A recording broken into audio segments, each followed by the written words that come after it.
శ్రద్ధగా నిన్ను పూజిస్తే కోరికలన్నీ అందరూ తీర్చుకుంటారు. కాబట్టి అలాంటి శక్తి స్వరూపం శక్తిహీనంతో నింద్యం వస్తు మాత్రం చరాచరం. శక్తి లేకుండా ఉండేటువంటి వస్తువు ప్రపంచంలో అంతా కూడా నిందాపాత్రులు అయిపోతుంది. అందుచేత శక్తి ఉంటే వాళ్ళందరూ మంచి గౌరవాన్ని పొందుతారు. శక్తి లేకపోతే లోకంలో నిందకి పాత్రలు అవుతారు. అందుచేత సదా తస్మాత్ శక్తి సదా సేవ్యా విద్మద్భి కృత నిశ్చయే అని ఆయన ఉపసంహారం చేసుకున్నారు. అంచేత సర్వభూతాల్లోనూ ఉండేటువంటి ఆ శక్తి స్వరూపాన్ని మనం బాగా గుర్తించాలి, ఆరాధించాలి, ఆ పరాదేవత యొక్క అనుగ్రహాన్ని పొందాలి అని బ్రహ్మగారు నిర్ణయించుకున్నారు. ఇదంతా ఎప్పటి వరకు? ఆయన లేవనంత వరకు. ఆయన లేచిన తర్వాత రెస్పాన్సిబిలిటీ ఆయనకి అప్పచెప్పేశారు. అమ్మయ్య నా పని అయిపోయింది, ఇంకా తర్వాత పని ఆయనే చూసుకుంటాడు అని. మహావిష్ణువులు శరీరంలోంచి ఆ యోగ నిద్ర బయటకు వచ్చింది. ఆయన ఓసారి ఒళ్ళు విరుచుకుని లేచాడు. ఎప్పుడైతే యథా వినిర్గత నిద్ర దేహాత్తస్య జగద్గురోహో నేత్ర హాస్య నాసికా బాహు హృదయేభ్య తథా పురసః నిస్సృత్య గగనేతస్థౌ తామసీ శక్తి ఉత్తమ. ఆ మహావిష్ణువుని ఆశ్రయించుకున్నటువంటి ఆ నిద్రాశక్తి అంతా ఆయన యొక్క సర్వాంగముల నుండి కూడా బయటకు వచ్చి ఆకాశంలో నిలబడిందట. ఓసారి చూసేసరికి ఈయన పెద్ద ఆవలింతలు ఆవలించి ఓసారి అక్కడ ఉండేటువంటి అమ్మవారు ఆకాశంలో ఉండేటువంటి శక్తిని చూశాడు. పక్కన బ్రహ్మగారు వెలవెలపోతూ భయపడిపోతూ వణికిపోతూ కనిపించాడు. భయత్రస్తం ప్రజాపతిం ఉవాచ మహాతేజాహ అని ఎలా వచ్చావేమిటి అన్నాడు. అప్పుడు అనేసరికి అప్పుడు చెప్పుకున్నారు బ్రహ్మగారు, నీ కర్ణ మలంలోంచి పుట్టినటువంటి మధుకైటబులని రాక్షసులు ఇద్దరు ఉన్నారు, వాళ్ళు నన్ను చంపడానికి వచ్చారు. వాళ్ళ దగ్గర నిలబడలేక నేను మళ్ళీ నాళంలోంచి పద్మనాళంలోంచి కిందకు వచ్చి నీ దగ్గరికి వచ్చాను. నిన్నేమో లేపదాం అనుకున్నాను, కానీ ఏమీ నువ్వు లేవలేదు. అమ్మవారిని ప్రార్థించాను, ఆ జగదంబ అనుగ్రహం చేత నువ్వు లేచావు, తర్వాత అంతా నీ ఇష్టమే అనేటువంటి పరిస్థితుల్లో ఆయన చెప్పాడు.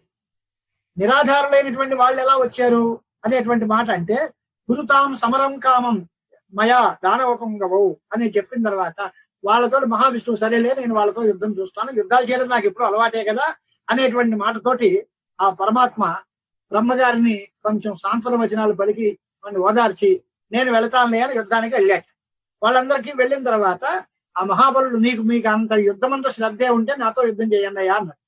ఆ వాళ్ళిద్దరూ మహా సంతోషంగా చేసి క్రోధంతో బాగా కళ్ళు బాగా ఎర్రబడిపోయినటువంటి వాళ్ళవి యుద్ధోచ్యుక్తులై అన్నారట. మధుశ్చ కుపితస్తత్ర హరినాశక సంయోగం కర్తం ప్రజలిత తోర్ణం కైటభస్తు తథా సిద్ధ. వాళ్ళిద్దరూ చాలా తెలివైన వాళ్ళు. ఇద్దరు ఒకసారి పడలే వేటకి. మనం కొంచెం రకరకాలుగా సినిమాల్లో కూడా చూస్తూ ఉంటాం. 10 మంది వచ్చినా ఒక్కొక్కడు వచ్చి కొట్టు ధనుజులు వెళ్ళిపోతూ ఉంటాడు. అందరూ కలిసి వస్తే వీడు ఏమవుతాడని తెలియదు మనకి. కానీ అలా కాకుండా మధు అనే రాక్షసుడు ముందు వచ్చాట, కైటవుడు పక్కన కూర్చున్నాడు. వీడు కాస్త యుద్ధం చేద్దామనే ఉద్దేశంతో వచ్చి బాహు యుద్ధం చేశారు. చాలా అద్భుతమైనటువంటి యుద్ధాన్ని ప్రదర్శించాడు. ఒక 1000 సంవత్సరాల పాటు బాగా అతను యుద్ధం చేశాడు. వాడు అలసిపోతున్నాడు అనుకునే విధంగా వెళ్ళేసరికి వాడి తమ్ముడిని పంపించి వాడు రెస్ట్ తీసుకున్నాడు. కైటవుడు వచ్చాడు. ఇలాగా బ్రహ్మగారేమో ప్రేక్షక పాత్ర వహిస్తున్నారు. పరిస్థితి ఏంటి? మహావిష్ణువు ఒంటరి యుద్ధం, మధువు అనే రాక్షసులు ముందు యుద్ధం, 1000 సంవత్సరాలు వాడు యుద్ధం చేసి వాడు రెస్ట్ కోసం వెళితే కైటవుడు యుద్ధం మీదకి వచ్చాడు. బ్రహ్మగారు ప్రేక్షక పాత్రలోనే ఉన్నట్టు. అలాగా ఇంతవరకు చూసిన తర్వాత 5 వర్ష సహస్రాన్ని మయా యుద్ధం కృతం కిల న శ్రాంతవు దారవౌ ఘోరవు శ్రాంతవు హంచ ఏతద్ అద్భుతం అని మహావిష్ణువు ఆలోచించాడు. ఇలాంటి పరిస్థితి నాకు ఇంతవరకు ఎప్పుడూ తటస్థపడలేదు. వాళ్ళ అలసట లేకుండా హాయిగా ఒకళ్ళ తర్వాత ఒకళ్ళు యుద్ధానికి వస్తున్నారు. వాళ్ళకి ఎక్కడ అలిసిపోయినట్టుగా కూడా కనపడలేదు. నేనా బాగా శ్రమ పడిపోయాను. నా శౌర్యం అంతా ఎక్కడికి పోయింది, నా పరాక్రమం అంతా ఏమైపోయింది, నేను ఇప్పుడు వీళ్ళని ఏమీ చేయలేకుండా ఎలాగున్నాను, నాకు ఈ పరాభవం అనేది ఇప్పుడు తప్పదా అని ఆలోచించి నోచేద్ బలం విష్ణు యది శ్రాంతోసి యుద్ధత బ్రూహి దాసోస్మివా నూనం కృత్వా శిరసి చాంగిలం. వాళ్ళు అన్నారట ఇలాగా విశ్రాంతి కావాల్సి వస్తున్న పరిస్థితి, ఒడిలిపోతున్నాడు అనేసరికల్లా యుద్ధం చేయలేకపోతే పోన్లేమయ్యా నేను ఓడిపోయానండి, నా పాదాలకు నమస్కారం చేసి శిరస్సుతోటి సాష్టాంగ వందనం చేసి మేము మీ దాసులం అని దాస్యాన్ని ఉపేసుకో నిన్ను వదిలేస్తాంలే అని ఆ రాక్షసులు గర్వంతో అహంకారంతో ఆ మాటలు చెప్పారు. లేదా హత్వాత్వాం నిహరిష్యావహ పురుషంచ చతుర్ముఖం, నిన్ను చంపేస్తాం, తర్వాత బ్రహ్మగారిని చంపేస్తాం, నువ్వు యుద్ధం చేస్తావు లేక శరణు వేడుతావు, నువ్వు ఆలోచించుకో. మహావిష్ణువుకి వాళ్ళు కొంత ఛాలెంజ్ ఇచ్చారు. శ్రాంతే భీతే త్యక్తశస్త్రే పద్ధతే బాలకే తథా ప్రహరంత వీరాః ఏ ధర్మ ఏష సనాతన అని హరి గారు తన యుద్ధ ధర్మాన్ని చెప్పాడు. అలిసిపోయిన వాడు గాని, లేదా భయపడిపోయి ఉన్నవాడు గాని, ఆయుధాలు విసర్జించిన వాడు గాని, లేదా నేల మీద పడిపోయిన వాడు గాని, చిన్నపిల్లవాడు గాని, అలాంటి వాళ్ళతోటి వీరులైన వాళ్ళు యుద్ధం చేయకూడదు. ఇది యుద్ధ ధర్మం. నేను 5 సంవత్సరాలు యుద్ధం చేశాను. మీరు ఒంటరిగా కాకుండా ఇద్దరు ఒకళ్ళ తర్వాత వస్తున్నారు. కాబట్టి కృతం విశ్రమణం మధ్య యువాభ్యాంచ పునః తథా విశ్రమణం కృత్వా యుద్ధేహం ఆత్మ సంశయ. అంటే 2 ఛాన్సులు ఇచ్చారు వాళ్ళు. అయితే యుద్ధం చేయి, ఏ శరణు పొందు. ఆ 2 కాదు, మీరు మధ్య మధ్యలో విశ్రాంతి తీసుకున్నారు కనుక మీకు ఎరువులు అప్లై అవుతుందో నాకు అదే ఎరువులు అప్లై అవుతుంది కదా, నేను కూడా కాస్త విశ్రాంతి తీసుకుని మళ్ళీ మీతో యుద్ధం చేస్తాను. అంటే దాస్యాన్ని ఒప్పుకున్నాడా అంటే లేదు, వెంటనే యుద్ధం చేస్తున్నాడా అంటే అది లేదు. కాస్త మధ్యలో నాకు విశ్రాంతి కావాలి. ఎందుకు విశ్రాంతి అంటే మీరు తీసుకున్నారు కదా, మీరు ఎలా అయితే విశ్రాంతి తీసుకున్నారో అదే తీరుగా నేను కూడా విశ్రాంతి తీసుకుంటాను. కాస్త అయిన తర్వాత విశ్రమ్య అహం కరిష్యామి యుద్ధం న్యాయ మార్గంతో మీతో యుద్ధం చేస్తాను అన్నారు. అనేసరికి వాళ్ళు కూడా చాలా కొంచెం దగ్గరలో అక్కడ పక్కన కూర్చుని ఎంతసేపు విశ్రాంతి తీసుకుంటావో తీసుకో, మళ్ళీ నువ్వు వచ్చిన తర్వాత నీతో యుద్ధం చేస్తాము అన్నారు. అప్పుడు అనేసరికి వాళ్ళు అనిపించిందిట వీళ్ళ గురించి. అప్పుడు మహావిష్ణువు ధ్యానంలో ఆలోచించాడు. ఓహో చింతన జ్ఞానం ఉత్పన్నం. వాళ్ళకి ఆలోచిస్తే అసలు విషయం ఏమిటిది, నేను ఎందుకు వీళ్ళని జయించలేకపోతున్నాను, దీనికి కారణం ఏమిటి అనేది ధ్యానమగ్నుడైనటువంటి శ్రీహరి ఆలోచిస్తే వాళ్ళకి తెలిసిందట విషయం. దేవీ దత్త వరా ఉభౌ కామం వాంఛిత పరణౌ నమ్లతు అతి తరస్వమౌ అత యమౌ నమ్లతు అని. అంటే వీళ్ళు అమ్మవారి చేత వరం ఇవ్వబడిన వాళ్ళు కనుక ఆ దేవి యొక్క వర ప్రభావం చేత వీళ్ళని నేనేమి చేయలేకపోతున్నాను. వాళ్ళకి వాంఛిత మరణం వరంగా ఉంది కనుక వాళ్ళ నోటమ్మట వాళ్ళు చస్తాము అంటే వరకు వాళ్ళని ఏం చేయలేం మనం. ఇప్పుడు అలాంటి పరిస్థితి తీసుకొస్తే గాని వాళ్ళతోటి యుద్ధం చేయడం కుదరదు. అంచేత వృథామయా కృతం యుద్ధం శ్రమోయం మే వృథాగత. నేను ఎంత తాపత్రయం పడినా ఇలాగా ఏళ్ళ తరబడి కాదు, యుగాల తరబడి కాదు, ఎంతకాలం యుద్ధం చేసినా వాళ్ళని నేను జయించడం కష్టం. వాళ్ళందరూ వాళ్ళకి మరణమందు కోరిక కలగాలి. అంచేత అనవసరమైనటువంటి యుద్ధం చేశాను. ఇలాంటి కాకుండా వీళ్ళని నశింప చేయడానికి కారణం ఏమిటి అంటే భగవతి అమ్మవారు జగదంబిక వాళ్ళకి వరం ఇచ్చింది కనుక ఆవిడ్ని నేను శరణు వేడి ఆవిడ చేతనే భీష్మాచార్యుల దగ్గర నుంచి మనం ఎలా అయితే తాత నువ్వు ఎలా అయితే మాకు లొంగిపోతావో మార్గం చెప్పుకోవాలి, అలాగే ఇప్పుడు అమ్మవారినే అడిగి వాళ్ళు ఏ రకంగా మరణాన్ని కోరుకుంటారు, వాళ్ళని నేను ఎలాగ లొంగ తీసుకోవాలమ్మా నువ్వే చూడాలి అని ఆవిడ్నే శరణు వేడాలి. నన్ను మధ్య శరణం యామి విద్యాం శక్తిం సుకామదాం వినాతయా నసిద్ధ్యంతి కామాహ సమ్యక్ ప్రసన్నయా. ఆ తల్లి ప్రసన్నురాలు అయితే గాని మన కోరిక చేరదు. ఈ మధుకైటపుల్ని నివారించడం అనేది మన శక్యం కాదు అనేటువంటి నిర్ణయానికి వచ్చి విష్ణుకృత దేవీ స్తుతి చాలా గొప్ప స్తవం. నమో దేవి మహామాయే సృష్టి సంహారకారిణి అనాది నిధనే చండి భుక్తి ముక్తి ప్రదేశివే నతే రూపం విజానామి సగుణం నిర్గుణం తథా చరిత్రాన్ని కుతో దేవి సంఖ్యాతీతాని యాని. ఓ మహాయా నువ్వే సృష్టి స్థితి సంహారాలే కారణం కనుక నీకు ఆధిపత్యాలు లేవు, ఆద్యంతాలు లేనటువంటివి. ఇక్కడ చండి అని ప్రయోగించారు. చండి అంటే చెడి కోపే, కోపం ధరించేటువంటి అమ్మవారికి చెడి కోపే దహించేటువంటి శక్తి, కోపము అనేటువంటి శక్తి అనేటువంటి చండీ పరాదేవతగా నిన్ను భావిస్తున్నాను. నువ్వే భుక్తి ప్రదురాలవి. అంటే అందరికి లోకానికి అందరికి భోగాన్ని మోక్షాన్ని ఇవ్వాలి అంటే నువ్వే అనుగ్రహం కావాలి చెయ్యాలి. నేనేమో ఇప్పుడు ఎందుకు పనికి రాకుండా నా పరాక్రమాలన్నీ ఎందుకు ఉపయోగం లేకుండా పోయింది, నువ్వేమో వాంఛిత మరణాన్ని వారికి ఇచ్చావు, అంచేత నాకు సహాయం చెయ్యి అనేటువంటి ప్రార్థన చేశారట మహావిష్ణువు. అంతసరిగా అప్పుడు ఏమన్నారట, వారు చెప్పిన ప్రణమంతం జగన్నాథం వాసుదేవం సనాతనం సా దేవి స్మితపూర్వం ఉవాచ. వీరు ఎప్పుడైతే నమస్కారాలు చేసి సరెండర్ అయ్యి భక్తి శ్రద్ధలతో అమ్మవారికి ప్రార్థన చేశారో ఆవిడ చిరునవ్వు నవ్వి అప్పుడు చెప్పింది ఆవిడ మా అసలు రహస్యం. బై దేవదేవ హరే విష్ణు గురు యుద్ధం పునఃస్వయం, నువ్వు యుద్ధం చేయి, ఆ తగిన నడిపిస్తా. ఏం చేస్తుంది నేను చెప్తాను కదా, వంచయిత్వారవు హంతవ్యవు చ విమోహితవు. వాళ్ళని చిన్న మోసకించి వాళ్ళని మోహంలో పడేసి వాళ్ళని మనం జయించాలి. దానికి తగిన మార్గం నేను ఆలోచిస్తాను, నువ్వు మళ్ళీ యుద్ధానికి వెళ్ళు అని. మళ్ళీ యుద్ధానికి వెళ్ళంటే మన సముదాయం భయం వేస్తోంది కదా అంటే కాదు. జహి నారాయణ ఆసు త్వం మమ మాయా విమోహితవు తత్సులత్వా వచనం విష్ణు తస్యా ప్రీతిరసాన్వితం, మళ్ళీ సంగమ స్థానానికి వెళ్ళండి అని. మొదట్లో సాగు దెబ్బలు తిని మళ్ళీ వచ్చి మళ్ళీ యుద్ధానికి వెళ్ళడానికి అంటే విష్ణువు కూడా భయమే. కానీ ఆవిడ దగ్గర సాంత్వనం తీసుకున్నాడు. నేను చూస్తాను, నీకేం భయం లేదు, నేను వస్తానుగా, తగిన ఏర్పాటు నేను చేస్తాను, నీకేం ఇబ్బంది లేదు, వెళ్ళి అంటే ఆ అమ్మవారి మీద ఉండేటువంటి నమ్మకంతో సంగ్రామ స్థలానికి మళ్ళీ పెట్టారు. వాళ్ళందరూ మళ్ళీ చాలా వీక్ష్య విష్ణు స్థితం తత్ర హర్షయుక్త బభూవతు, వాళ్ళిద్దరూ చాలా గొప్ప ఆనందాన్ని పొందారు. మళ్ళీ అన్నమాట ప్రకారం మళ్ళీ వచ్చేవో పారిపోకుండాను. అంచేత జయాపజయాలు అనేది దైవాధీనాలు. మేము జయిస్తామని కానీ లేదా నువ్వు జయిస్తావనేది కానీ అలా కాదు. సబల జయమాప్నోతి దైవాత్ జయత్ దుర్బల. ఒకప్పుడు బలవంతుడు జయించచ్చు, ఒకప్పుడు బలవంతుడు ఓడిపోయి దైవం కనుక సహకారం చేస్తే దుర్బలుడు జయించచ్చు. వాలి సుగ్రీవుల యుద్ధంలో వాలి బలవంతుడు, కానీ సుగ్రీవుడు దైవ సహాయం గలవాడు కాబట్టి సుగ్రీవుడు జయించాడు, వాడు మరణించాడు. అంచేత కేవలం బలం ఉంటేనే జయిస్తామనే మాట లేదు. దైవాధీనవు విదితాద్య నూనం జయపరాజయం సబలో జయమాప్నోతి దైవాజయిత దుర్బల సర్వథైవ నకర్తవ్యవు హర్షశోకవు మహాత్మన. అంచేత జయించాము అనేటువంటి ఆనందం గాని లేదా పరాజయం వచ్చింది కానీ ఏడుపు కానీ ఇవి రెండూ పనికిరాదు. చాలా మంది దానవ వైరులైన మహావిష్ణువు చేత హతులయ్యారు. అంచేత మనం కూడా వాళ్ళు తెలియని వాళ్ళు, అంచేత మనం ఇవాళ నెగ్గాం కదా అని చాలా ఆనందించదగినటువంటి వాతావరణం కాదు. దైవాధీనంగా దైవం సహాయం చేస్తే మనం జయం పొందొచ్చు అనేటువంటి మాటతోటి మనం కూడా యుద్ధానికి సిద్ధపడదాము అని అనుకున్నారట. వాళ్ళు యుద్ధానికి వచ్చారు. గట్టిగా ఒకళ్ళొకళ్ళు కొట్టుకుంటున్నారు. యుద్ధం చాలా తీవ్రంగా నడుస్తోందిట. ఆ సందర్భంలో చాలా అందమైన మాట ఏంటంటే అపశ్యత్ సముఖం దేవ్యా కృత్వా దీనాం దృశ్యం హరిహి తం వీక్ష్య తాదృశం విష్ణు కరుణారస సంయుతం. సార్ వీళ్ళు విష్ణుమూర్తి ఏమో దీనంగా చూస్తున్నాడు దిక్కులు, ఎవరు రక్షకురాలైనా ఆ తల్లి వస్తుందా, మనకి ఏదైనా మార్గం చూపిస్తుందా అని. వాళ్ళ చాలా పొగరబోతుగా మనం ఇంతటి వాళ్ళం కదా అనే ఉద్దేశంతో వాళ్ళు చూస్తున్నారు.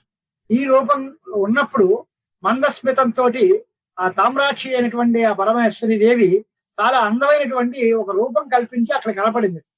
చాలా అద్భుతమైన సౌందర్య రాశి, త్రిభువన సుందరి, త్రిలోక సుందరిగా ఆ అద్భుతమైనటువంటి రూపాన్ని చూసిన వెంటనే ఆ కటాక్షాలు అంటే ఒక క్రీగండి ప్రసారంతో ఆ రాక్షసుని చూసింది. అది ఎలాగుంది అంటే తౌ జఘాన కటాక్షయిశ్చ కామబాణైరివాపరై, కామ బాణాలు ప్రయోగించినట్టుగా వాళ్ళు ఆవిడ చూసేసరికి సాధారణంగా లౌకికమైన వ్యవహారం కూడా ఏంటి అంటే ఎవరైనా మంచి అందమైనటువంటి అమ్మాయి చూస్తూ ఉంటే వీళ్ళు చాలా పెద్ద పెద్ద హీరోగా పూజిస్తాడు. నేను నా అంతటి ఇంత గొప్ప వీర్య పరాక్రమాలు గలవాడిని, ఆవిడ చూసి నన్ను ఏదో అభిమానించాలి, నేను చాలా గొప్పవాడిని అని అనుకోవాలి అనేటువంటి ఒక భావం మనసులో వస్తుంది. అది మోహం పొందినటువంటి విశేషం. అంచేత విశేషమితి మన్వారవు కామబాణాది పీడితౌ వీక్షమానవు స్థితౌ తత్ర తాం దేవీం విశద ప్రభాం. ఆ దేవి కనపడింది, వీళ్ళిద్దరు చేస్తున్నారు ఆకాశంలో. ఆవిడ్ని చూస్తే ఇద్దరికి చెరో రకమైన భావం కలిగింది. ఆ హరికి రక్షకురాలైన జగన్మాత ఆవిడ మనకి ఇక్కడికి వచ్చింది, ఇంకా మనకి భయం లేదు, మన రక్ష కలుగుతుంది అనేటువంటి ఆలోచన వీడికి వచ్చింది. వాళ్ళిద్దరూ మన యుద్ధాన్ని చూడడం కోసం ఈ అమ్మాయి ఏదో వచ్చింది, అంచేత వీడి దగ్గర మన పవర్ చూపించాలి, మన ప్రభావం చూపించుకోవాలి అనేటువంటి ఉద్దేశంతో చూస్తూ వాళ్ళు ఉన్నారు. వాళ్ళు ఎప్పుడైతే అలా ఉన్నారో ఆవిడ మోహంలో పడ్డారు. ఆవిడ మోహన శక్తి అద్భుతమైన శక్తి కనుక ఆవిడ్ని ఎవరిని మోహ పెట్టాలనుకుంటుందో ఆ రకమైన మోహన శక్తితోటి ఆ రాక్షసులిద్దరిని మోహంలో పాడేసింది. మహావిష్ణువుడి అనుగ్రహంతో, సాత్వికమైనటువంటి అనుగ్రహంతో మాట్లాడేది. అప్పుడు ఏమన్నాడు అంటే చాలా అందమైనటువంటి మాట, ఉవాచతౌ హసన్ శ్లక్ష్ణం మేఘ గంభీరయాగర వరం వరయటాం వీరవు యువయోరియోభివాంఛిత. విష్ణువు చాలా గొప్ప లౌక్యం, అంతవరకు యుద్ధం చేశారు. చూస్తే అమ్మవారి యొక్క అనుగ్రహం వచ్చింది కనుక మహావిష్ణువు నవ్వుతూ మీరు నాతో ఇంత మహాయుద్ధం చేశారయ్యా, చాలా సంతోషం, వ్యవహారమే, కానీ మీ పరాక్రమాలను చూసి నేను చాలా ఆనందిస్తున్నాను, మీ ఇద్దరికి వరం ఇస్తాను, ఏదైనా కోరుకోండి. చావడానికి సిద్ధంగా ఉంది, వాడి దగ్గర చంపబడ్డానికి రెడీగా ఉన్నాడు, వాళ్ళకి చంపాలని వచ్చాడు. అయినా సరే అవి రెండు మానుకుని మీ బలాన్ని చూసి నేను ఆనందిస్తున్నాను, మీకు కావలసిన కోరిక ఏదైనా ఉంటే చెప్పండి, మీకు వరం ఇస్తాను అని. వాళ్ళు మోహం పడిపోయారన్నాక వాళ్ళ చేత ఏమనిపించింది ఆ తల్లి, దదామి పరమప్రియత యుద్ధేన యువయో కిలాని. ఈయనంటే యువయో సదృశ కోపి నదృష్ట, మీలాంటి వాడు నేను ఇంతవరకు ఎప్పుడూ చూడలేదు, మీ అంత పరాక్రమాలు గలవాడు గాని, నాతో యుద్ధం చేసి ఇంతకాలం నిలిచిన వాడు గాని నాకు ఇంతవరకు తటస్థపడలేదు.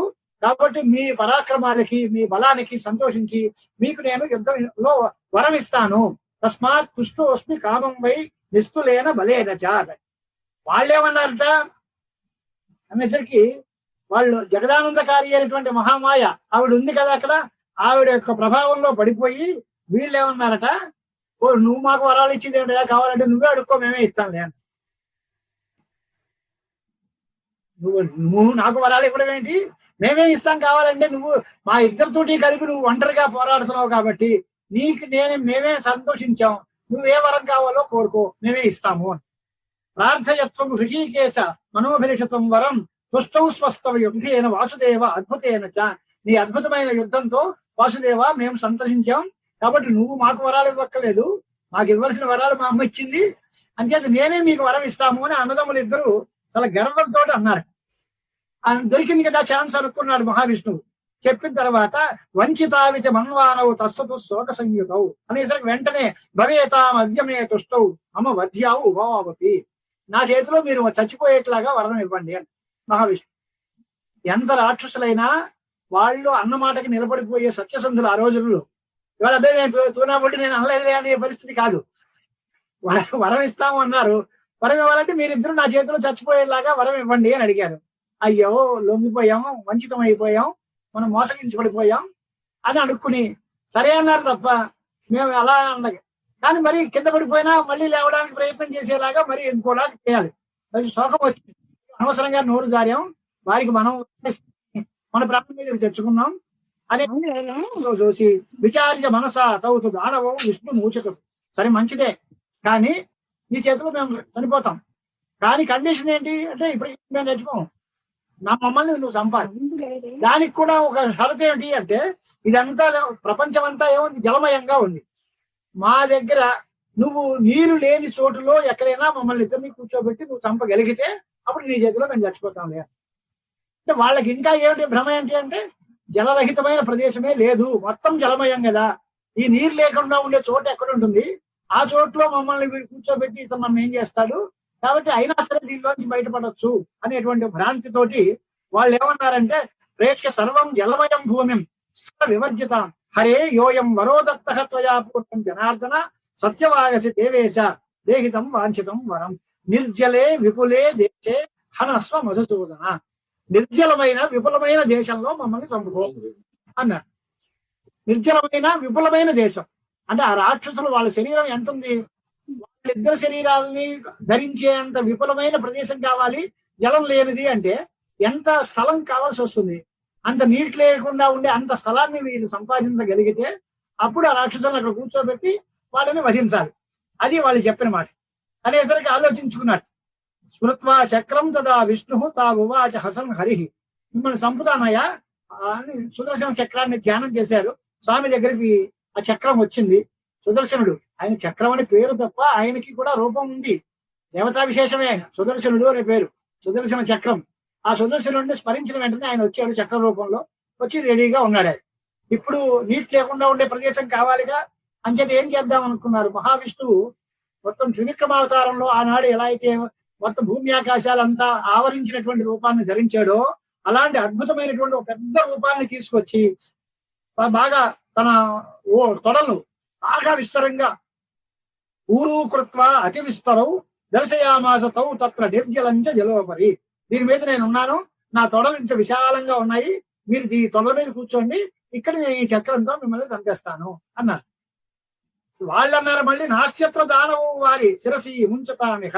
ఎప్పుడైతే ఆలోచించారో వాళ్ళు దీనికంటే పెద్ద శరీరాన్ని పెంచడం ప్రారంభించారు. వర్ధయామాసు తద్దేహం యోజనానాం సహస్రకం, ఈయన తొడలు పెంచారు. వాళ్ళ శరీరం 1000 యోజనాలు విస్తారంగా వాళ్ళ శరీరాన్ని వాళ్ళు పెంచేసుకున్నారు. వీర భగవాన్ ద్విగుణం చక్రే శీర్షే సందదతాం తత్ర జగనే పరమాద్భుతే. అదే భగవంతుడు వాళ్ళు చేసినటువంటి పరిమాణం కంటే రెట్టింపు పరిమాణంతో తన శరీరాన్ని ఊరువుల్ని విస్తరింపజేసి దాని మీద వారి శిరస్సులను పెట్టుకుని చక్రంతో ఖండించారు. ప్రధాంగేన తదా చిన్నే విష్ణునా ప్రభ విష్ణునా. దానిలో ఎప్పుడైతే పోయిందో వాళ్ళ దానవులు మధుకైటపడిద్దరూ సంహరించిపోయారు, సరిపోయారు. వాళ్ళు ఎప్పుడైతే శిరస్సు ఖండింపబడిందో దానిలోంచి మేధస్సు అనేటువంటిది వచ్చింది. మనం ఏదో గుజ్జు లాగా ఉంటుంది కదా శిరస్సులో ఉండేటువంటి గుజ్జు, ఆ గుజ్జు నీటిలో పడింది. ఆ నీటిలో పడినటువంటి ఆ ముద్ద ఈ భూమండలంగా తయారైంది. దానికి మేదిని అని పేరు. మేదిని అంటే ఏమర్థం అంటే ఆ మధుకైటవ రాక్షసుల యొక్క మేధస్సు అనేటువంటిది ఈ జలంలో పడితే అది నీటిలో కాస్త మట్టి ముద్ద వేస్తే అక్కడ గడ్డకట్టి ఏదో ఉంటుంది కదా, అలాగా వాళ్ళ శిరస్సుల్లో పడేటువంటి ఆ మేధము అనేటువంటిది ఒక ధాతు విశేషం. రక్తము, మాంసము, మధ్య, మేధస్సు ఇవన్నీ కూడా శరీరంలో ఉండే భాగాలు. వారి శిరస్సులో ఉండేటువంటి ఆ గుజ్జు ఆ నీటిలో పడితే అదంతా భూమండలంగా తయారైంది ఆ జలంలో. అంచేతే మనకి కూడా భూమండలం చుట్టూ సముద్రం, నీరు ఉంటుంది, మధ్యలో భూమండలం ఉంటుంది. ఈ భూమండలం అపవిత్రం కావడానికి కారణం ఏంటి? భూమి మీద నేల మీద ఏదైనా వస్తువు పడిపోయింది అనుకోండి, మళ్ళీ నీటితో శుద్ధం చేస్తే కానీ దాన్ని పూజకి వినియోగించాం. అలా నీటిలో నేల మీద పడేసేవేమిట్రా. ఎందువల్ల అంటే భూమి పుట్టుక వాళ్ళ శిరస్సులోంచి వచ్చిన మేధస్సులోంచి వచ్చింది కనుక. ఇది కథితం యత్ పృష్ట అభక్ష్యా మృత్తిక తేన కారణేన మునీశ్వరాః మేదినీతి తతో జాతం నామ పృథ్యాః సమత్పతః. భూమికి మేదిని అని పేరు వచ్చింది. మట్టి అనేది తినడానికి వీలు లేకుండా ఉంది, ఎందుకంటే మట్టి అంటే వాళ్ళ తాలూకు మేధస్సు తాలూకు. అంచేది ఇది ఒక రకమైన రాక్షసుల యొక్క శిరస్సులో ఉండేటువంటి ఒక ధాతు విశేషం మేధస్సు. అదే భూమిగా మారింది. అంచేత మట్టిని తినకూడదు, నేల మీద పడిన వస్తువు పూజకి పనికిరాదు, ఇలాంటి మాటలన్నీ కూడా మనకి కనిపిస్తున్నాయి. కాబట్టి ఆ రాక్షస సంహారం చేసింది ఎవరు ఇప్పుడు అంటే మహావిష్ణువా? కాదు. వాళ్ళిద్దరు వరాలకి ఇచ్చిన వరం ఎవరు అంటే అమ్మవారే. మరి అమ్మవారే వరాలు ఇచ్చి వాళ్ళ చేత మోహింపజేయడం ఎలాగా అనేటువంటి మాట అంటే కారణం మనకు కనిపిస్తున్న కథ ఏంటి? ముందు ఆవిడ్ని ప్రార్థించారు, తర్వాత ఆవిడ సాక్షాత్కరిస్తే నమస్కరించవలసినటువంటి పరిస్థితుల్లో కామబాణాలతో చూసి ఆవిడ దగ్గర తమ పొగర్ని ప్రదర్శిద్దాం అనుకున్నారు. అది వాళ్ళు చేసిన అపరాధం. ఆవిడ చూస్తే సాక్షాత్తు శ్రీ మహావిష్ణువు అంతటి వాడు భయభక్తులతో నమస్కారం చేసి అమ్మా నీ అనుగ్రహం కావాలి అన్నాడు. ఆవిడ చూసిన వెంటనే ఆవిడ కటాక్షాలకి కామబాణాలకి లోనైనటువంటి వాళ్ళలాగా చూసి మందస్మితాలతో వాళ్ళు చూసి మోహం పొంది పాపాత్మకమైనటువంటి చరిత్రలో భావంలో ఉన్నారు కనుక వాళ్ళని సంహరించడానికి తగినటువంటి మార్గాన్ని ఆ తల్లి ఉపదేశించింది. అంచేత భక్త రక్షణం ఎంత చేస్తుందో అవినయం చేస్తే అంతలాగా శిక్షిస్తుంది అనేటువంటిది ఇదే కథలో కనిపిస్తుంది. మధుకైటభులను ఇద్దరిని వాళ్ళు శ్రద్ధతో తపస్సు చేసినంత కాలం వరాలు ఇచ్చి అనుగ్రహించి, వాళ్ళు తన రూపాన్ని ధరించి చూసిన తర్వాత కూడా వాళ్ళ నిజాన్ని తెలుసుకోలేక మోహపడి భ్రాంతిపడి గర్వం, అహంకారం, కామబాణాలు ఇలాంటివన్నీ ఆలోచనలు వస్తే వాళ్ళని సంహరించేటువంటి మార్గం కూడా చూసింది. అందుచేత మహావిద్య మహామాయ సేవనీయ సదా బుధై అని ఈ తాలూకు కథలు ఇంత చెప్పి సత్యం సత్యం పునఃసత్యం వేదశాస్త్రార్థ నిర్ణయ పూజనీయ పరాశక్తి నిర్గుణ సగుణ అథవా. రెండు మాటలు ఆవిడే చెప్పారు, పురాణంలోనే ఉంది మాట. నిర్గుణమైన నిరాకార నిర్గుణమైన చైతన్య రూపంలో ధ్యానం చేసినా సంతోషం, లేదా సగుణ సాకార రూపంలో దర్శనం చేసి అనుగ్రహించాలని అనుకున్నా ఆవిడ అనుగ్రహిస్తుంది. ఆవిడ్ని ఏ రూపంలో బాలాత్రిపుర సుందరి అనో, రాజరాజేశ్వరి అనో, దుర్గా పరమేశ్వరి అనో రకరకాల రూపాలతో మనం ధ్యానం చేస్తే ఆవిడ ఆ కోరికలు తీరుస్తుంది. అలా కాదు, దేవి శ్రీచక్రంలో బిందు మధ్య వసతిగా ఉండేటువంటి నిర్గుణ చైతన్యంలో బ్రహ్మతత్వంగా భావిస్తే ఆ తల్లి అనుగ్రహిస్తుంది. ఇంకేత నిర్గుణ సగుణ అథవా పూజనీయ పరాశక్తి అనేటువంటి మాట సూతుల వారు చెబితే ఋషులకి అందరికీ మహామాయా ప్రభావము, మధుకైటభ రాక్షస సంహారము ఇవన్నీ తెలిసిన తర్వాత వారన్నట్టు మళ్ళీ సూతుల వారు చెప్పారు, విస్తరం రూహి సకలం యత్సుఖం కృష్ణతస్వయా. నువ్వు చాలా వ్యాసుల వారి యొక్క అనుగ్రహం చేత ఇన్ని గొప్ప విషయాలు నువ్వు తెలుసుకున్నావు, మాకు చెబుతున్నావు. ఇంకా వ్యాసుల వారు చాలా తపస్సు చేసి శ్రీసుఖాచార్యుల వారికి ఈ పురాణాలన్నీ చెప్పారని, వారితో పాటు నువ్వు కూడా సహాధ్యాయిగా ఉండి విన్నావని చెబుతున్నారు కదా. వ్యాసుడు ఎంత తపస్సు చేశాడు, ఎలాంటి తపస్సుకి ఫలంగా శ్రీసుకులు వారికి లభించారు, ఆ శిఖుడికి ఏ రకమైనటువంటి విజ్ఞానాన్ని వారు అందించారు, ఈ విషయాలన్నీ కూడా మాకు చెప్పాలి అనేటువంటి ప్రస్తావనతో సుఖోత్పత్తిని గురించినటువంటి ఒక ప్రశ్న ఋషులందరూ చేశారు. దానికి సూత్ర వారు సమాధానం చెబుతూ ప్రవక్ష్యామి సుఖోత్పత్తిం వ్యాసాత్ సత్యవతీ సుతాత్ యథా ఉత్పన్న సుఖ సాక్షాత్ యోగినాం ప్రవరో ముని అని. ఆ వ్యాసుల వారు ఎక్కడ ఉన్నారు, ఆయన ఎటువంటి తపస్సు చేశారు, ఆయనకి శ్రీసుఖ మహర్షి ఎలాగ కుమారుడుగా లభించాడు, ఆ కథలన్నింటినీ కూడా ప్రస్తావన చేసి ప్రారంభిస్తున్నారు. ఆ సుఖోత్పత్తి సుఖ వైరాగ్యం అది పెద్ద కథ కదా, ఆరంభం మాత్రం చేసి దాంట్లో సుఖోత్పత్తి సుఖ వైరాగ్యాదులన్నీ తర్వాత చూసుకుందాం. ప్రవక్ష్యాత్ సుఖోత్పత్తిం వ్యాసాత్ సత్యవతీ సుతాతను ప్రారంభం చేశారు.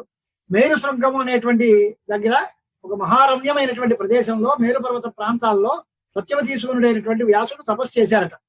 ఏకాక్షరం మంత్రం అంటే ఓంకారం, నవాక్షర మంత్రం అంటే అమ్మవారి మంత్రం. జపన్ ఏకాక్షరం మంత్రం వాగ్బీజం నారదాశ్రుతం. 2 మాటలు ఉన్నాయి దీనిలో. ఓం ప్రణవం ఓం ఏకాక్షర మంత్రం అని పేరు ఒకటి. వాగ్బీజమైన ఏకాక్షర మంత్రం అంటే 5 బీజం. దేవి భాగవత పురాణాల్లో చెప్పే వాగ్భవ బీజం ఇది. అంటే ఈ బీజాన్ని ఆయన ఉపదేశం పొంది చేశాడు. ఆయనకు ఉపదేశం చేసిన వాడు ఎవరు అని అంటే నారద మహర్షి వ్యాసుల వారికి ఉపదేశం చేశారట ఈ మంత్రాన్ని.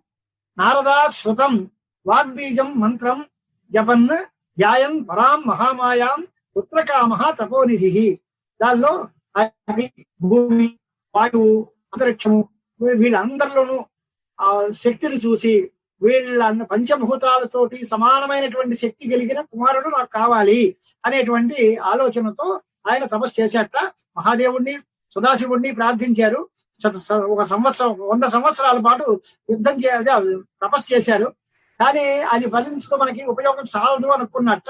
శక్తి సర్వత్ర పూజ్యేతి విచార్యత పునః పునః అశక్తో నింద్యతే లోకే శక్తస్తు పరిపూజ్యతే అని ఆ మాట. అది ముందు సదాశివుడిని ధ్యానం చేసేట వ్యాసుల వారు. సదాశివుడిని 100 సంవత్సరాలు తపస్సు చేసిన తర్వాత ఆయనకి అనిపించింది, అలా కాదు సదాశివుడిని చేస్తున్నాం కానీ మనం ఆలోచిస్తే సదాశివుడి యందు కూడా శక్తితో కూడిన సదాశివుడు అయితే అప్పుడు మనకి ఉపకారం చేయగలడు. ఆ శక్తి పక్కన ఉండిపోతే ఆయన కూడా మనకేమి హెల్ప్ చేయలేడు కనుక సదాశివుడి కంటే కూడా శక్తిని ధ్యానం చేయడం అనేది మనకి మంచిది కనుక అలాంటి ఆదిత్యులు, రుద్రులు, వసువులు మొదలైనటువంటి వాళ్ళందరూ ఆ శక్తినే పొంది వాళ్ళ శక్తుల్ని పొందుతున్నారు కాబట్టి ఆ శక్తినే మనం ధ్యానం చేయాలి అనేటువంటి మాటతో దీనిలో ఆ పరమేశ్వరుణ్ణి అడిగారట. ఆ తపస్సు చేసే సందర్భంలోనే ఆయన తేజస్సుతోటి ఆయన జటాభారం అంతా కూడా బంగారపు జడల్లాగా తయారైపోయింది. అంత రంగు. అగ్నివర్ణ జటాజాత పరాశర్యస్య ధీమత అంటుంది పురాణం. పరాశర్యుడు అంటే పరాశరుడు యొక్క కుమారుడైన వ్యాసభట్టారకులు. వారి యొక్క శిరస్సు మీద ఉండే వెంట్రుకలన్నీ అగ్నివర్ణంతో సమానంగా తయారైపోయాట. అంటే అంత తపస్సు, తీవ్రమైన తపస్సు చేయడం వల్ల జడలు కట్టిపోయి ఉంది. దానిలో తేజస్సు చూసిన తర్వాత దేవేంద్రుడికి భయం వేసింది. సహజంగా ఎవడైనా తపస్సు చేస్తున్నాడు అంటే ముందు భయపడే వ్యక్తి ఎవరు అంటే దేవేంద్రుడు. ఆ దేవేంద్రుడు భయం తేజ ఆలక్ష్య భయమాప సజీపతి దురాసాహం తదా దృష్ట్వా భయప్రస్థం సమాతురం ఉవాచ భగవాన్ రుద్ర మఘవంతం తథాస్థితం. ఆ దేవేంద్రుడు భయపడిపోతూ ఉంటే సదాశివుడు ఆ ఇంద్రుడిని పిలిచి, నాయనా ఎందుకురా నీకు భయం ఎందుకు, ఆయన తపస్సు చేసుకుంటూ ఉంటే నీకేం పోయింది అని. అలా కాదు స్వామి, వాళ్ళు శంకరులు అంటున్నారు. శంకరుడు చెప్పిన మాట, తపస్యాల యందు ఎప్పుడూ కోపం భరించకూడదు, తపస్యాలకి ఎటువంటి విఘ్నాలు కల్పించకూడదు. వాళ్ళు చక్కగా తపస్సు చేస్తున్నారు అంటే దానిలో ఆనందించి లోకానికి క్షేమం కలుగుతుంది అనుకోవాలి తప్ప వాళ్ళ తపస్సు వల్ల నీకేదో భయం ఉంది అనుకోకూడదు. రాక్షసులు తపస్సు చేశారంటే నువ్వు భయపడితే అర్థం ఉంది. ఎందువల్ల వాళ్ళు నిన్ను నీ పదవి భ్రష్టుడిని చేసి నీ రాజ్యాన్ని అపహరిస్తారు అనేటువంటి కోరికతో ఉంటారు. మహర్షులు సర్వసంగ పరిత్యాగులుగా ఉన్నవారు. ఆ మహర్షి నీకేదో అపకారం చేస్తాడు, ఆయన తపస్సు చేస్తుంటే నువ్వెందుకురా భయపడాల్సిన పనే ఉంది అని అడిగారు. తత్వేతే అహితమిచ్చంతి తాపసాహ సర్వదైవకి. వాళ్ళు ఎవ్వరికీ అపకారం చేయరు, లోకానికి అందరికీ ఉపకారం చేసేటువంటి మహానుభావులు కనుక వాళ్ళ తపస్సుకి నువ్వేమీ భయపడాల్సిన పని లేదు అంటే ఆయన అడిగాట. మనకి మనసులో భయం చాలక ఇంద్రుడు అడిగాడు, కస్మాత్ తపస్సుది వ్యాస కోర్థస్పస్య మనోగత. వాడి మనసులో కోరిక ఏమిటో నాకు తెలియదు స్వామి, నువ్వు సర్వజ్ఞుడివి, నీకు తెలుసు కనుక నీకు భయం ఉండదు. కానీ వాడిని ఏమో దేవేంద్ర పదవిని ఆశించి చేస్తున్నాడేమో, నాకు భయం నాది కదా, ఆయన ఎందుకు తపస్సు చేస్తున్నాడు అని అడిగట ఇంద్రుడు. చేస్తే పరాశర్యస్తు పుత్రాతి తపశ్చరతి దుశ్చరం.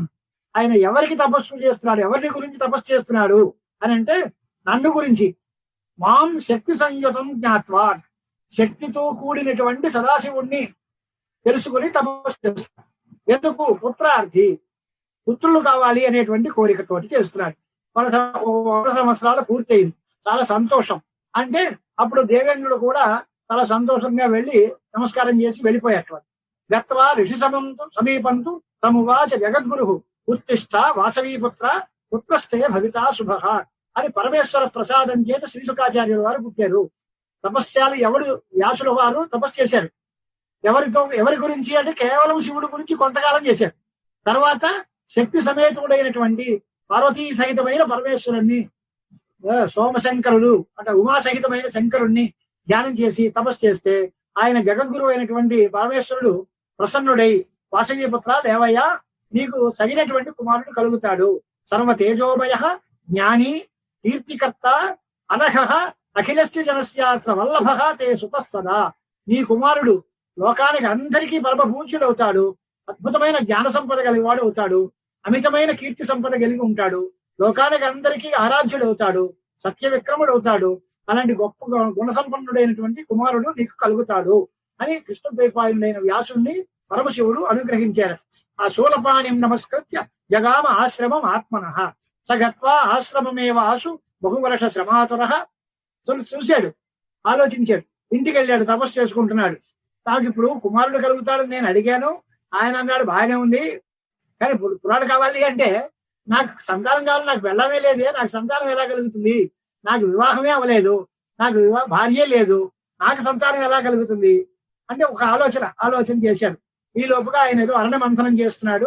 ఆ ఘృతాచి అమ్మవారు సుఖీ రూపంలో సాక్షాత్కరించేసింది. ఆ తర్వాత సుఖ రూపంలోనే శ్రీసుఖ మహర్షి పుట్టారు అనేది తర్వాత కథ ఉంటుంది. ఆ ఊర్వశి మధ్యలో ఊర్వశి పురూరవ చరిత్ర, బుధ చరిత్ర, ఈ రెండు మధ్యలో అంతర్లీనంగా ఉన్నాయి. ఇంకేది ఇవాళ పూర్తి చేయలేదు. మధ్యలో కేవలం సుఖాచార్యుల వారి జన్మం చెప్పలేరు. దీనికోసం ముందు చెప్పి ఇలాగ మోహపడేటువంటి వాళ్ళు కథలు ఉన్నాయి.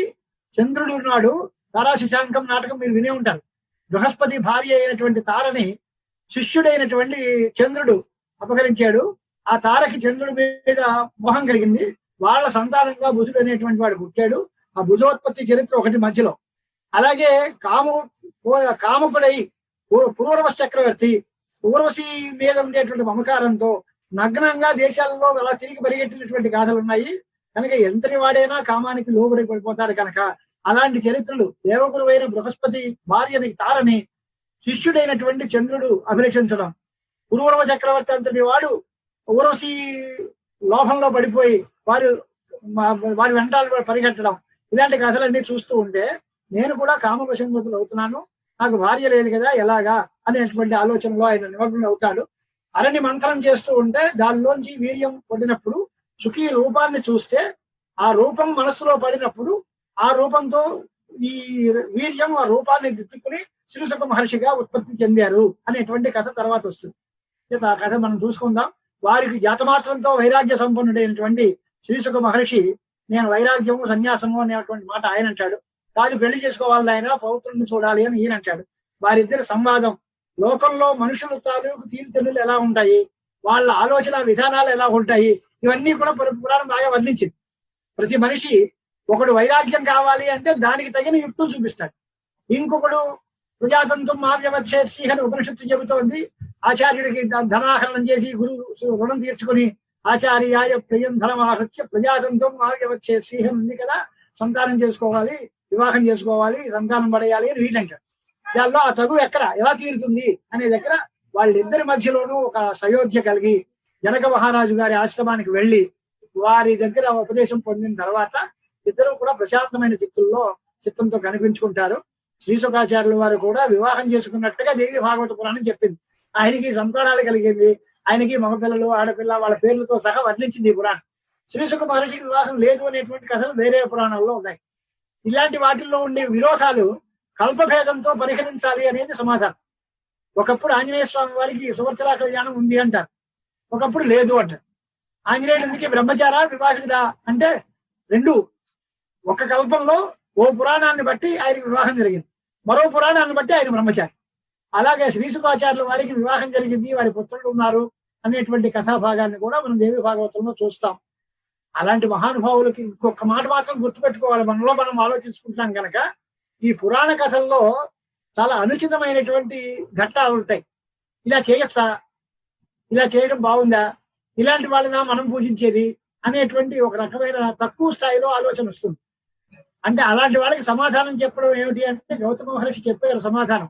మహానుభావులైనటువంటి తేజస్శాలుల వారి యొక్క చరిత్రల్లో ఇటువంటి సందేహాలు ఏమాత్రమూ అవకాశం ఇవ్వకూడదు. శంకరాచార్య స్వామి వారు సీసం తాగేశారు, అలాగే తాగలమా, ఆయన చేసినట్టుగా చేస్తాము అంటే ఆయన చేసిన అన్ని పనులు చేయగలమా? అలాగే దృష్టో ధర్మం వ్యతిక్రమ సాహసంచ మహతాం. పరశురాముడు తన తల్లిని శిరస్సుని గంటగొట్టడంతో నరికేశాడు. అంటే మళ్ళీ బతికించగలను అనే శక్తి ఆయనకు ఉంది కనుక పితృవాజ్ఞ పరిపాలన కోసం చేశాడు. అలాంటి పని మనం చేయొచ్చా అంటే అది ధర్మం వ్యతిక్రమంగా మన దృష్టిలో కనపడవచ్చు, కానీ అది వాళ్ళ యొక్క అతిలోకమైనటువంటి ప్రతిభకి, వాళ్ళ యొక్క మహామహిమకి తార్కాణాలు గనక అలాంటి వాటిని మనం దృష్టిలో పెట్టుకుని శంకించడానికి అవకాశం లేదు. పురాణం చదువుకుంటే ఆ పురాణంలో మంచి మాట ఏదైనా ఉంటే దాన్ని తీసుకుని దాన్ని ఆచరించి మనం తరించడానికి ప్రయత్నం చేయాలే తప్ప దానిలో ఏదో ఒక ఘట్టంలో చిన్న వంకర సంఘటనలు ఏవైనా ఉంటే దాన్ని పట్టుకుని దాంతో విమర్శ చేయడం కానీ, పురాణం అప్రామాణికం అని కానీ, పురాణాన్ని నిందించడం కానీ, అలాగ మనం లేక దుర్మార్గంలో నడుస్తామని కానీ అలాంటి ఆలోచనకి అవకాశమే ఇవ్వకూడదు అనేది మహర్షుల యొక్క నిర్ణయం. చేత తారాశశాంకం కథ చూస్తే చాలా అశ్లీలంగా కనిపిస్తుంది. శిష్యుడు గురుపత్నిని కామించడం ఏమిటి అనిపిస్తుంది. ఆ తల్లి ఆవిడే కోరుకుంది అని. మరి పతివ్రతా స్త్రీ అయినటువంటి బృహస్పతి యొక్క ఇల్లాలు అలాగా శిష్యుడిని కామించడం ఏమిటి?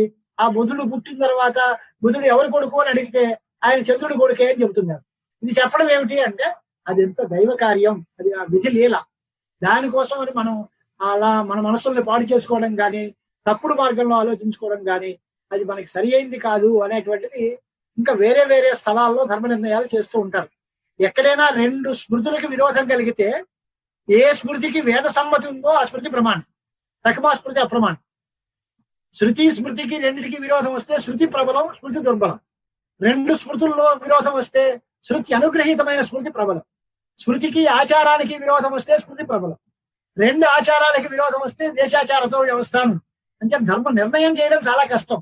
ఈ రెండు ఆచారంలో ఉన్నాయండి, మీ దేశంలో మీ ప్రాచీనంలో ఏం చేశారో అది చేసుకోండి అయ్యాలి అనేటువంటి నిర్ణయాలు కూడా చాలా చోట్ల కనిపిస్తూ ఉంటాయి. కనుక వేదాన్ని, స్మృతి గ్రంథాలని, శిష్ట ఆచారాన్ని వీటిని అన్నిటినీ కూడా మనం ప్రమాణాలుగా తీసుకుంటాం. కాబట్టి వాటిని ఆలోచించి ఆశ్రయించి వాటి చూపించిన మార్గంలో మనం నడుస్తూ ఉంటే ఎప్పటికైనా మనకి ధర్మ మార్గంలో గమ్యాన్ని చేరేటువంటి అవకాశం వస్తుంది. అంచేత ఈ క్రమంలో ఈ ఘట్టంలో మధుకైటభాది రాక్షసులకి తానే వరాలిచ్చి ఇంకొకటి ఎవడో అడుగుతూ ఉంటాడు. విషవృక్షోపి సంవర్ధ్య స్వయం చేత్తు అసాంప్రతము ఉంది. తన చేత్తో తానే ఓ విషం మొక్క నాటినా దాన్ని నరికేయమంటే మనకి ఇష్టపడదు. తన చేత్తో పెంచిన వృక్షాన్ని తనే నశింప చేసేస్తాను ఎలాగా? అలాగా అమ్మవారు వరాలిచ్చి పెంచి పోషించినటువంటి ఆ రాక్షసుల్ని చంపేయడానికి కారణం చూపించారు అంటే ఎలాగా అని అంటే ఆవిడ లోకానుగ్రహ పరాయణ కనుక వీళ్ళు లోకానికి ఉపకారం చేసే వాళ్ళు అవుతారేమో అని వరాలు ఇచ్చింది. కానీ వాళ్ళ వరాలను దుర్వినియోగం చెంది వాటి వల్ల లోకానికి ఉపద్రవం కలుగుతూ ఉంటే దాన్ని నిర్మూలించేయడానికి ఏమాత్రమూ వెనకాడలేదు. ఇంకేత లోక రక్షణం కోసమే భగవంతుడి యొక్క ఆవిర్భావం కనుక అవతార ప్రయోజనాలన్నీ ధర్మ సంస్థాపనం, శిష్ట రక్షణం, దుష్ట శిక్షణం, ఈ కార్యక్రమాల్లోనే అవతార ఘట్టాలన్నీ నడుస్తూ ఉంటాయి. దానిలోనే మనం ఉంది కూడా ఇదంతా లీలా మాత్రంగా జరిగింది. కేవలం సృష్టి యందు తాత్పర్యం లేదు, సంహారమందు తాత్పర్యం లేదు. వీళ్ళని పుట్టించాలనో లేక వాళ్ళ వరాలు ఇవ్వాలనో వాళ్ళని గొప్పవాళ్ళగా నిర్ణయించాలనో లేక వాళ్ళని చంపాలనో ఎటువంటి సంకల్పము ఆ తల్లికి లేదు. వాళ్ళ యొక్క ప్రభావం చేత, ప్రారంభ వశం చేత వాళ్ళ ఆ కార్యక్రమాలన్నీ సాగుతూ ఉంటాయి. కేవలం వినోదంగా మనం ఇసుకలో గుజ్జులు గూళ్ళు కట్టుకుంటాం, ఓ ఇల్లు కడతాం, కాసేపు ఉన్న తర్వాత ఆ ఇసుక తోసేసి బయటకు వచ్చేస్తాం. కాలుతో ఇసుక గూడు కట్టాము అని తృప్తి లేదు, తర్వాత చెడగొట్టేసామనేటువంటి నష్టము భయము లేదు. అలాగే మనం ఎంత వేళాకోళంగా ఎంత ఆటగా కేవలం ఇసుకలో ఇల్లు కట్టుకుని మళ్ళీ కూర్చుకుని దాంతో ఆనందిస్తూ ఉంటామో అలాగే లోకవత్తు లీలా కైవల్యం, జగన్మాత యొక్క సృష్టి ప్రక్రియ కూడా ఈ లీలా కైవల్యంగా ఉంటుంది. కేవలం లీలా. దానిలో ఆవిడకి స్వాతంత్ర్యం లేదు, చెయ్యాలని లేదు, వాడు చేయాలని లేదు. చేస్తుంది, మళ్ళీ సంహరిస్తుంది, మళ్ళీ చేస్తుంది, మళ్ళీ సంహరిస్తుంది. ఇదంతా కేవలం జీవ అదృష్ట విశేషం చేత సాగేటువంటి పరంపర. ఈ సంసారం అనేది అనాది మహామాయా విజృంభణం. దీనికి జ్ఞానం ఒక్కటే పరిష్కారం. జ్ఞానం పొందితే దీనికి ఫుల్ స్టాప్ పెట్టచ్చు. ఈ సంసార ప్రవాహానికి, జనమరణ సంసార ప్రబంధానికి విచ్ఛేదము అనేది జ్ఞానం చేతే కలుగుతుంది. కనుక అలాంటి జ్ఞానం సంపాదించుకోవడం కోసమే మనం ఇలాంటి వాంగ్మయాన్ని సేవించుకోవాలి. ఆ జగదంబ అనుగ్రహం చేత అటువంటి సద్బుద్ధి మనకి ప్రసాదించాలని ఆ బుద్ధి ప్రచోదయిత్రి అయినటువంటి గాయత్రి అమ్మవారిని మనం మనసారా ధ్యానం చేస్తూ స్వస్తి ప్రజాభ్యః పరిపాలయంతాం న్యాయేన మార్గేణ మహీమహేషాః గోబ్రాహ్మణేభ్యః శుభమస్తు నిత్యం. లోకాః సమస్తాః సుఖినో భవంతు. జగదంబార్పణమస్తు. జగదంబ కిం పరిపూర్ణా కరుణహస్తి చేన్మయి అపరాధ పరంపరావృతం నహి మాతా సముపేక్షతే సుతం. మాతా చ పార్వతీ దేవీ పితా దేవో మహేశ్వరః భక్తాశ్చ స్వదేశో భువనత్రయం. ఓం శాంతి శాంతి శాంతి.